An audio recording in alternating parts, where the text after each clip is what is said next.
Servus! Special episode of Single Track incoming with your host, Matthias Eichler. That's me.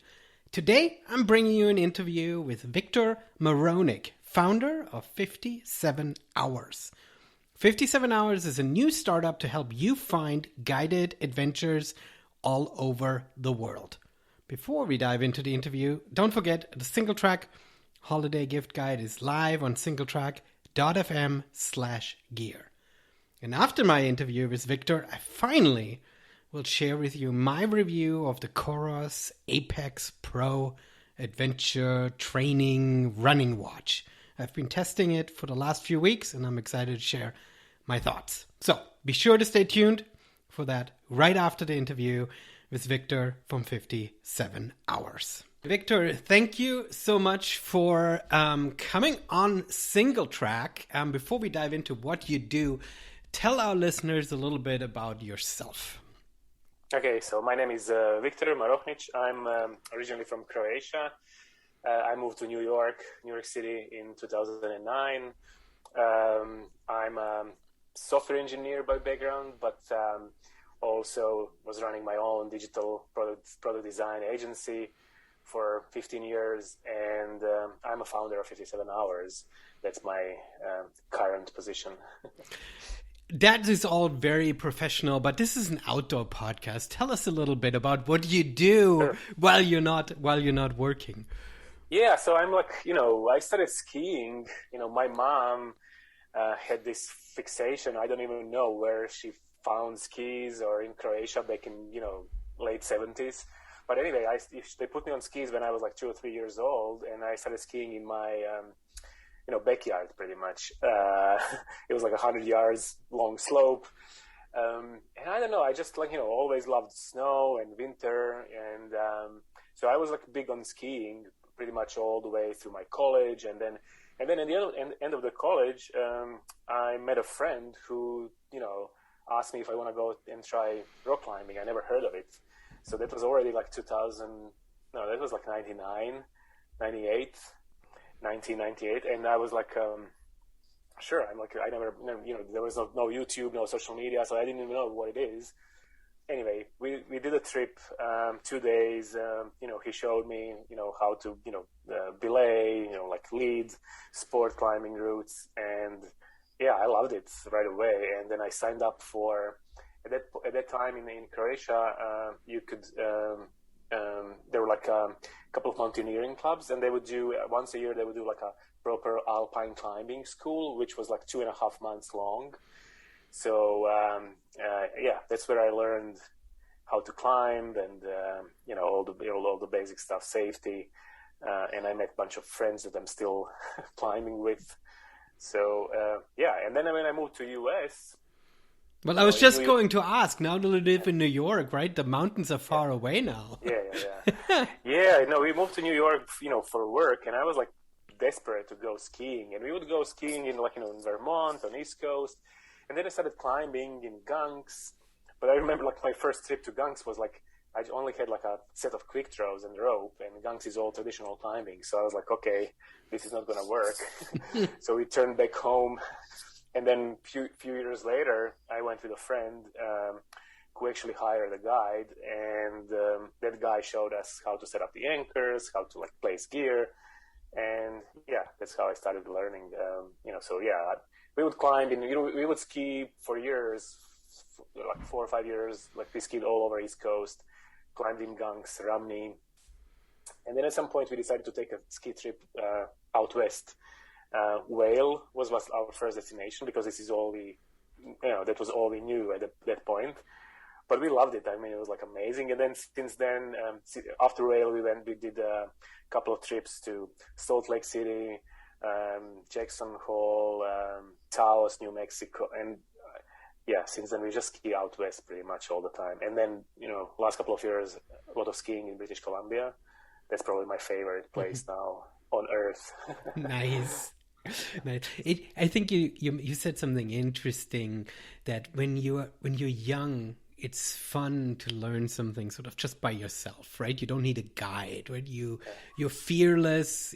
You're falling over doesn't hurt yet, right? You're your pride is not even bruised or so. But then we get older and we realize, I don't know, perhaps it's our failing bodies that we don't want to get hurt anymore, or we are aware of our risk, or we are aware of our mortality, and we know that we don't have that much time in life, so we can't really start from scratch, right? We need a guide to show us how to quickly. I think that was for me. Yeah, that was the one for me. Like I might I like have less in time in my life. Yeah, and I don't want to spend like 10 years now learn how to kite surf on my own. So you put a little bit of your ego aside, you get over it, and actually start enjoying that kind of quick learning process when you have somebody who is like more experienced and like a mentor. Yeah. So yeah. So that's awesome. That gives us a good overview of the kind of person you are while you're not working on the computer. But you started a company called 57 Hours. Tell us about before we go dive into what the company actually does, tell us about the name. The name's really cool. Yeah, it's a kind of weekend warrior thing, and it really resonated with me because when I, me and my wife got kids really early. I was like 25 years old, and my wife was still in college. I was one year out of the college, and what we would do, we would work pretty much. We had regular jobs, and then on Friday we would try to kind of finish our job a little bit earlier, and then we would drive that afternoon maybe to a ski resort or a climbing crag, and then we would climb Saturday, Sunday, and then come back home Sunday late at night. So 57 hours is actually time from Friday 3 p.m. till Sunday midnight. This is kind of like a weekend warrior thing. People that have jobs and can only do things on weekends. This is how they want to maximize that time. Yeah. So the company is about maximizing, not necessarily just your weekend, but it's essentially maximizing your time and getting the most out of it. So if people go to 57hours.com, what do they get? So that's kind of the idea, basically, with a help of a guide or a professional, you can use those 57 hours or whatever time you have available, much better. If you try to do stuff on your own, you might get lost, you might, end up in problems, or you just might not, take your abilities to the, maximum level and do do and see whatever it's out there. So basically, with the help of a guide, a coach, trainer, or joining a group, you're using the time more efficiently. And that's kind of when you start working and you have family and work, you don't have that much free time. So you want to make sure that it's used. You're maximizing that time. So instead of doing a ton of research and trying to figure out stuff on your own, you go with somebody who can help you have fun for those 57 hours. No, it's brilliant. So 57 hours is a place where people can go and get inspired of what's possible, but then sign up for experiences, adventures, and guided trips. Obviously not just within those 57 hours. Obviously some of them can be longer, some of them can be shorter, but essentially it's a marketplace where people can find stuff to do, right? So this is kind of the obvious problem. Let's say that you're now in this stage of your life where you figure out, okay, I want to hire a professional to teach me how to climb, ski, whatever. It's not so easy to find those people at this point. You have to do a lot of Google searching. You have to reach out to a bunch of folks. There is no clear way for you to understand who is who is going to be a good fit for you, who is doing a good job, who is maybe who is trained for that kind of adventure. So we saw an opportunity there to build kind of a better user experience for people that want to get into the outdoors with the help of others. And basically this is what 57 hours is. We are making it easier for folks to find professionals and guides all over the world, or join trips all over the world. And also maybe find things that they never thought that there exists. Like, like we have so many trips that are amazing, but most of the folks would never think of it. Like, they wouldn't even, think that they can search for something like that. I don't know. For example, like one example is we have this pretty amazing trips for skiers in Norway, in Svalbard, where people go on a boat. It's a big boat for like 15 people with a private chef, really nice, rooms and everything. And then you basically sail from fjord to fjord, and you do like a backcountry skiing every day over there. I didn't know that something like that even exists before. So we hope that 57 hours, once when you have all those things in one place, can help people like actually find more things to do and get them inspired. Yeah, travel around the world and try things. The comparison from 57 hours to like being a Airbnb of adventure or experiences, right? That would be a fair comparison. Yeah, that's kind of fair. Like, it's a Airbnb, Uber. I mean, you have hundreds of examples where, these products would just take the existing market. So mountain guiding is 2 centuries old industry. First mountain guiding service was founded in Chamonix in 1821, exactly 200 years ago. They were celebrating 200 years this summer. And, so you have a lot of examples where people would take existing market and just, improve the user experience. So, for example, you were able to rent an apartment in New York, for like probably last 30, 40, 50 years, like, since ever. But Airbnb made it so easy and, so reliable. And, like they eliminated, like, they streamlined the whole process.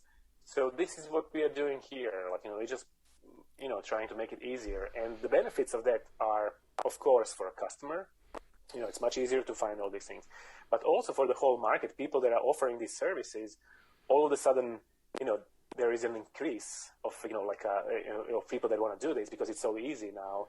And typically what happens, everybody profits, like, from clients that have like easier access, from people that are actually offering these services. Now all of a sudden they have more clients and more work. So, I'm excited on on multiple levels about this thing because it's fixing a problem for people like me that are looking for guides. It's helping the community, guiding community to get progress faster, to have more sustainable careers, get more work, and it should increase the overall market size. Typically, what happens is what I think we can expect is that we're gonna see more new and cool trips that guides are gonna come up with, because now they have all this audience in front of them. So that's what I think is gonna be the effect of 57 hours. I think this is a really great idea on many levels. I mean, I'm just comparing the Airbnb experience because I've experienced that before. Like, if I want to book a place to stay in a place like Whistler that is a resort town, it's fairly easy to find a good place to stay because Whistler is big enough that it has a really good booking engine and getting the people all together. But if I go to a smaller town, there might be great places, but it's super hard and cumbersome to find. You have to go and click to every single person in every single house and try to figure out their booking system. There you have to call, there you have to email. And so it's cumbersome. And so being able to bring this all onto one platform is a great opportunity for discovery because, as you mentioned, there are experiences that you might not even think about, places that you might not even think about going. But then it also allows these smaller communities to sort of advertise their service and have an easier way to reach people. And if you're the one who takes care of the entire billing and processing, then a little guide who might not have the ability to set up a good and smart and what customers expect these days, shopping cart experience online. But if you take care of that, then obviously you're offering a huge service to a lot of people all over the place, both from a customer and from a guiding point of view. So this is really great. Yeah. I mean, just bringing that market to the level of modern expectations, where we use Airbnb, Uber, I don't know, OpenTable to book the restaurant, and it's all so easy and so nice. And basically we are trying to develop this kind of modern user experience for when it comes to adventure travel. That's kind of the idea. Yeah. So I'm somebody who, in my full-time job, am a web designer and developer. So I know the technical challenges. We're speaking of it as if it's, we're just building an app. It's not easy. Yeah. Where's your background from? Have you done this before? Do you have a good team together? Yeah. I was running an agency that was building digital products. We started as a mobile app development agency, and our core expertise is user experience design, product strategy. So, it sounds easy, but it's not really.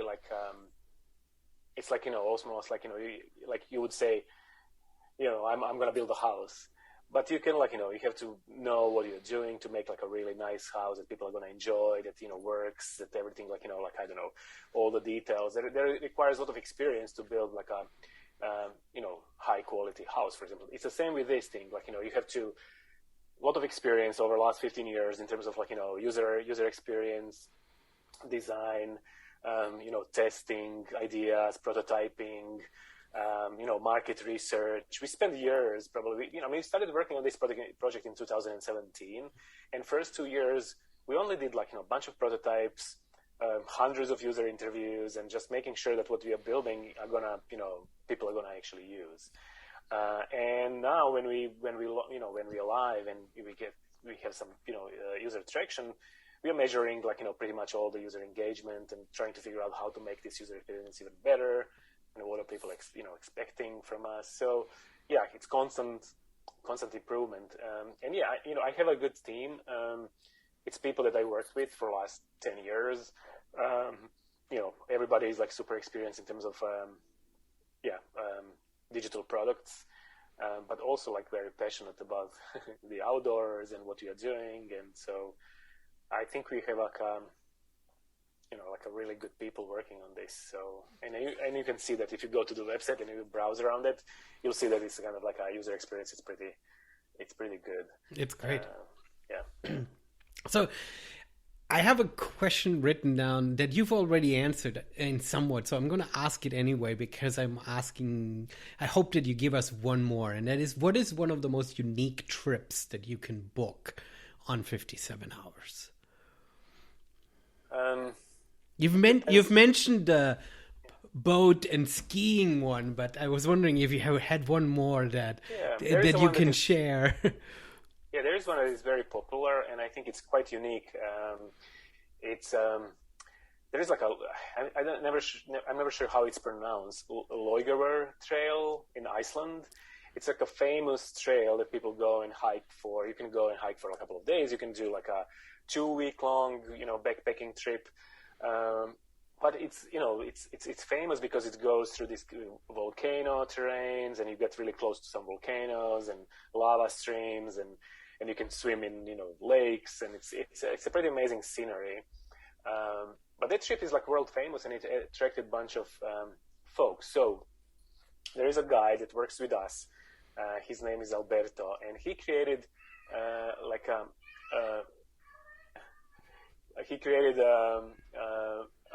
a trip that is called let me see, kind of alternative trip to that popular trip. So you actually going close to that trail, but you're not really using that trail. You're kind of going a little bit off of the trail. So unbeaten path of Iceland, something like that. And he created a trip that is amazing, but you don't see that many people. There are no crowds. You're pretty much on your own with your small group. So it's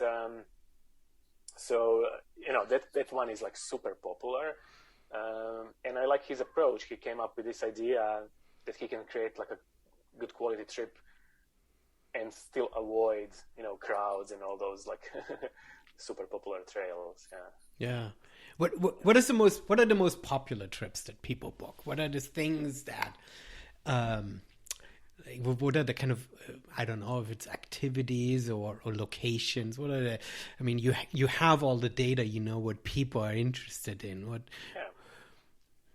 Yeah. I mean, like very popular like climbing camps. We had like a women-only climbing camps that were super popular this spring.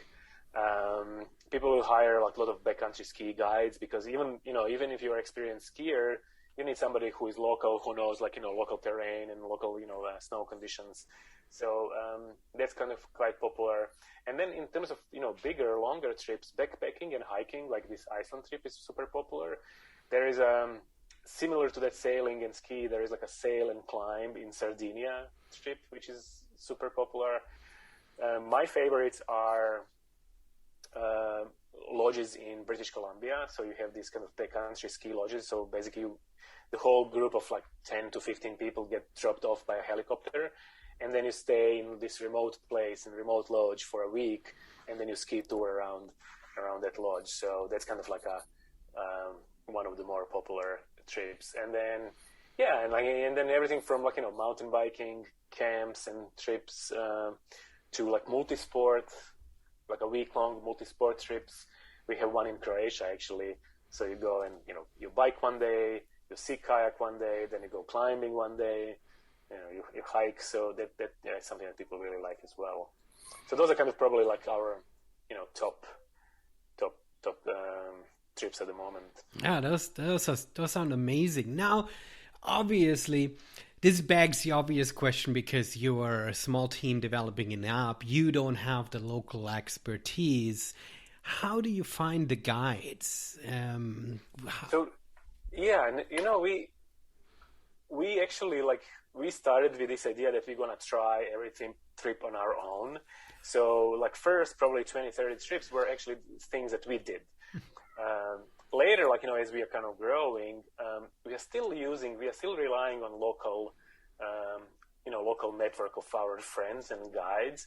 The guiding community is very, close. They all know each other. So typically when we do a trip or when we write a story about some local place, it's going to be in cooperation with the local guide. So we're going to interview the guide. We're going to talk to him.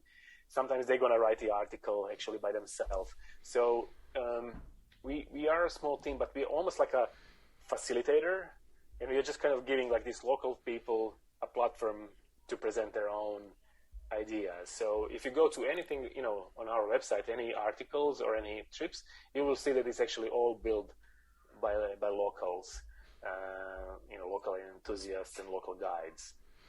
So, and it's not hard to find these people. I mean, now our network of guides and actually really close friends, we can probably, reach out to that network and they will know a local or a guide in, any place in the world pretty much. Well, that's good because there is also sort of a vetting process that needs to happen, right? Because people are paying hundreds, if not thousands of dollars, right? And you need to make sure that the experience that they're getting is a good one because that reflects on you then as well, right? So that is an interesting challenge also because you are not just offering little museum tours, those are saying serious outdoor adventures and experiences.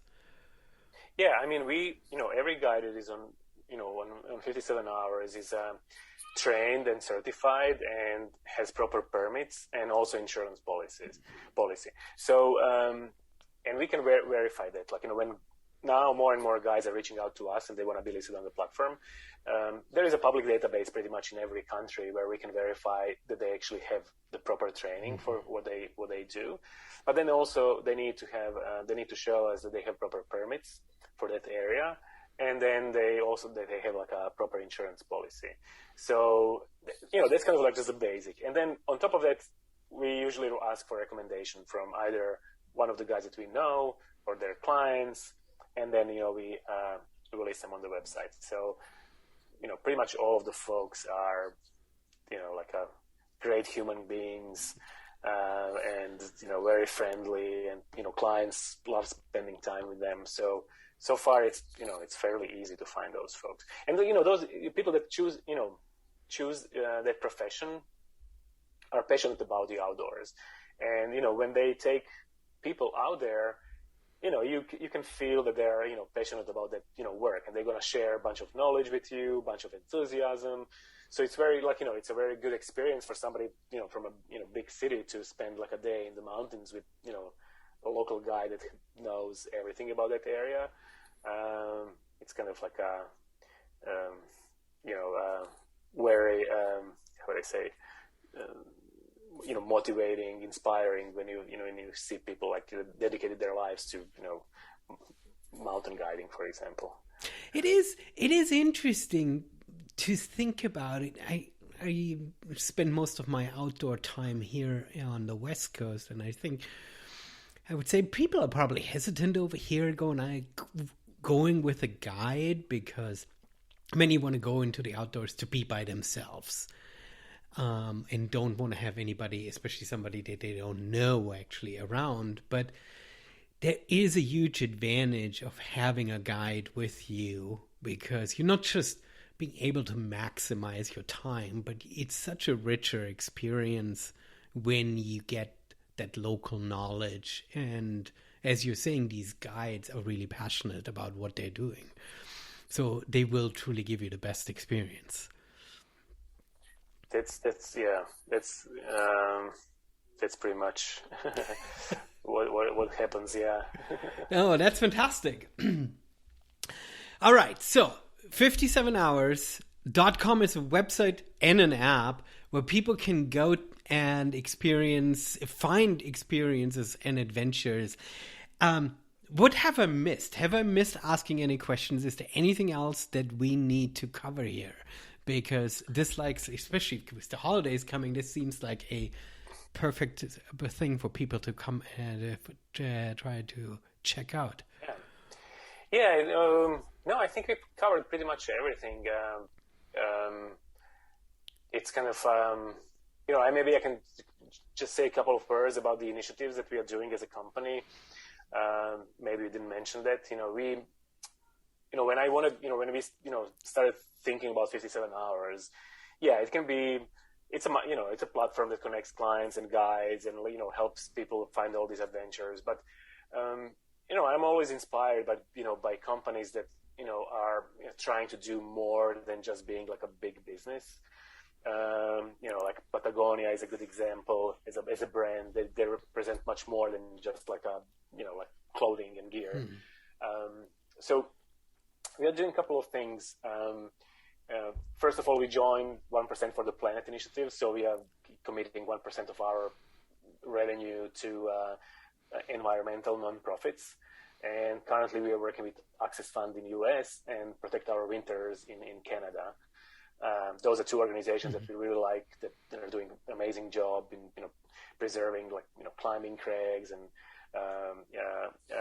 educating people on climate change issues and stuff like that. So that's one thing. And then on top of that, we decided to add additional 1% for guides education. So in US, mountain guides have to pay for their own education. So it's typically takes average is like 10 to 15 years for a guide to fully graduate, because they have to pay for their exams, they have to pay for training, and then while they're doing that, they have to take time off. They cannot guide at the same time.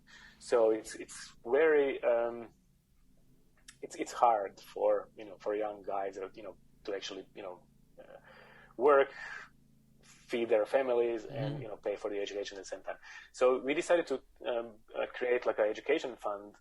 Again, 1% of our revenue is going to go into that, and we're going to give it to guides that are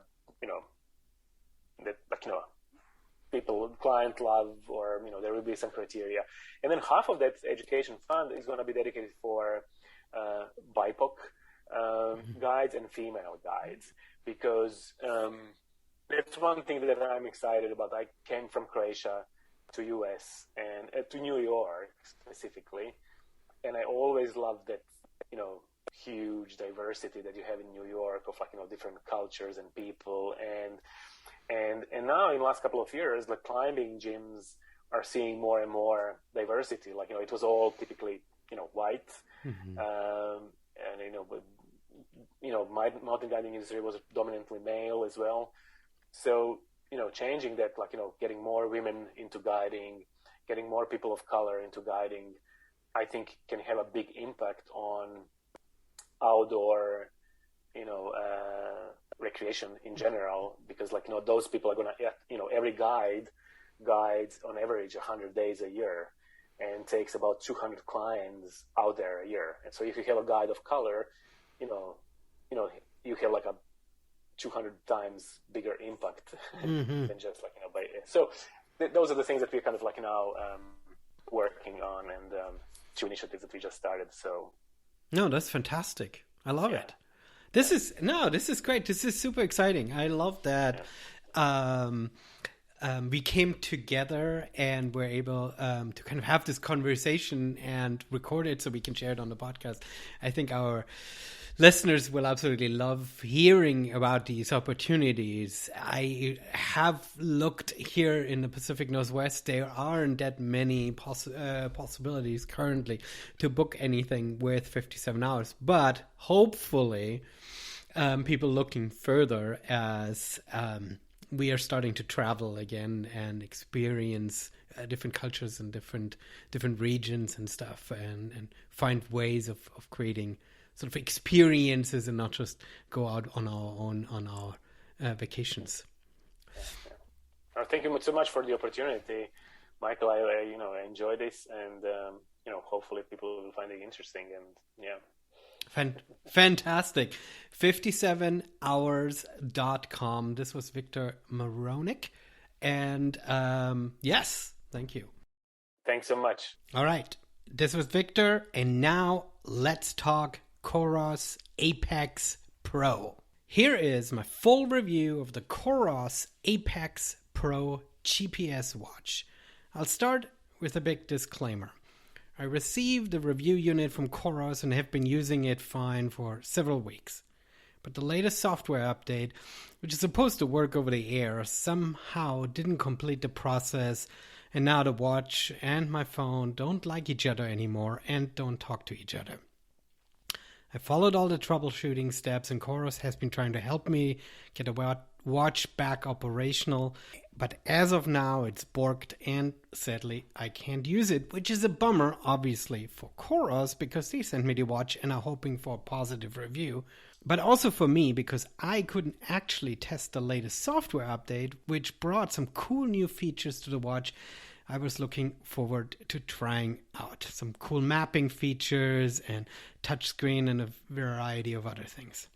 It's a $500 device that relies on Bluetooth, which is notoriously finicky to talk to the phone, and clearly this is just a bug and not a deal breaker. Especially because I love the over-the-air feature of the Coros watches, which clearly are a big advancement to the old plug your watch into a computer to update, the way my old Sunto 9-barrel works. Now to the review.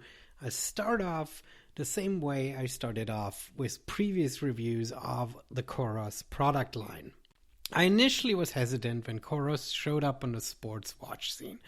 I didn't think they had it in them to have that staying power. I've just been long enough in the technology sector that I've seen too many hardware startups falter, or worse, get bought by Google before they're even taken off. Not so Coros. They are not just hanging around, but growing, and everyone seems to be loving the products they release year after year. Beyond that, they're doing the right things with their pro athlete ambassador programs, which not just speaks to the marketing savvy, but also clearly their success, not just in word of mouth hype, but in delivering a truly great product.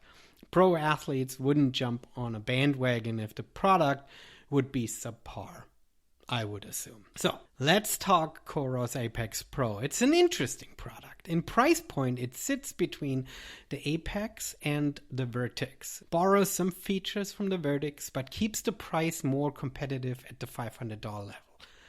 Is it worth it? Not sure. What makes Coros watches great is that the regular Apex offers features and especially battery life at a price point that's running circles around the competition. At $500, the Apex Pro is almost Vertix Pro and definitely in the realm of Suunto 9 Peak and other high-end Garmin watches. So is it still worth the price? Let's break it down. Here are things I love about the Coros Apex Pro. The accompanying Coros app for my iPhone is intuitive and feature-rich, and the over-the-air software updates are almost magical. You know what I'm talking about. The interplay with Strava to upload activities is fluid and works almost flawless and definitely faster than my current watch. The battery life is truly stunning and clearly sets a new standard for all GPS watchmakers. The technology at the price point is great, potentially even overkill for most users. And finally, a little software suggestion. If the watch is not on my wrist, I'd love if the notifications are automatically disabled. I don't want the watch to buzz and light up with notifications if it just sits on my desk. But that's just on the side. Okay, here's what I don't love about the Coros Apex Pro. The hardware. While durable and made of high quality materials, I don't particularly like putting on my arm. The charging connector feels flimsy, connecting to the back of the watch. I don't know if other Coros users have noticed that. Of course, you don't have to charge it very often, so you don't notice it very often, but it does feel weird connecting that connector into the back of the watch. It feels like something that could break off easily. The band feels too rubbery. Sometimes it's hard to put the watch on my wrist and slide into one of the little band holders. It's not a deal breaker, but I found it cumbersome at times. I thought I'd like the crown to scroll through the various screens, but I really don't love it. I love a touchscreen better. The watch bezel and dials look cheap. The stamped words on the bezels and the buttons don't say this is a $500 watch. Be excited about it and wear it all the time. Why would you need the labels for the buttons be stamped onto the bezel? If you use the watch every day, you know what those buttons do after a couple weeks.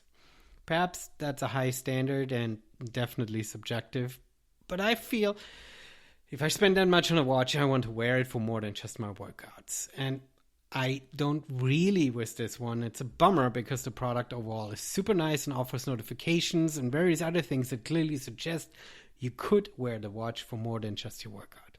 So, where does that leave us? If you're looking for a rock-solid workout GPS watch, again, disclaimer, the Bluetooth update thing, this Coros Apex Pro delivers. It's a good watch, but Coros just dropped the price on the Vertix One.